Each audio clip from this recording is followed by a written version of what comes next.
It's important to the baiting question and to the habitat management issue and to the fact of natural. What's natural? What is a normal agricultural practice?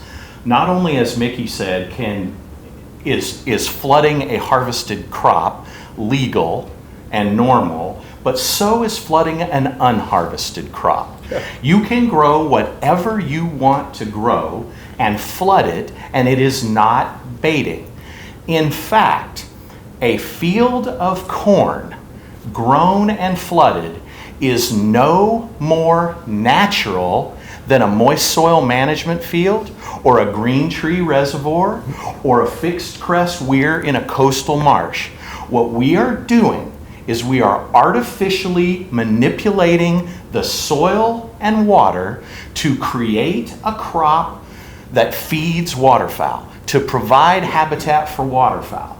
That was one of the important parts when the baiting regulations were clarified in the late 1990s. And that is, what is different between growing a field of millet or growing a field of rice and flooding it than artificially manipulating the water, disking the land for the disturbance to create this nice August growth of wild millets and smartweeds and sprangletop, and then flood it? Nothing. They are equally unnatural. And as we said, you know, the world that we live in, there's nothing natural about the world that we live in. That's right.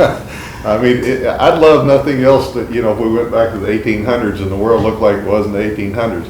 The world's not going back to the 1800s. The world is 2019, 2020. Folks, let's be real. You know, if we're in the business of waterfowl conservation, we have to manage and think about the land that we have and do the best that we possibly can with it, and try and maintain this precious resource that we have. And all of these component parts that Larry talked about are part of the management. We can't just sit and do nothing. I mean, that's not going to be the recipe to more ducks. Well, and that's why I want to get past these words like natural and traditional, and even the fundamental word of short-stopping. The word short-stopping implies that there was a predetermined destination. There was not, there will not be, and there never has been a predetermined destination. And so these birds are responding to the changes on the landscape, both short-term and long-term. People that are managing for whatever purpose on the landscape, they're growing things. We're not any more honorable or natural in managing the moist soil habitats on our WMA than a club is growing a field of corn and flooding it. It's unnatural manipulation of the landscape to produce a resource, to attract ducks, to kill them. That's what we do. That's what I'm enthusiastic about, and that's why I'm tired of fighting about some of these things.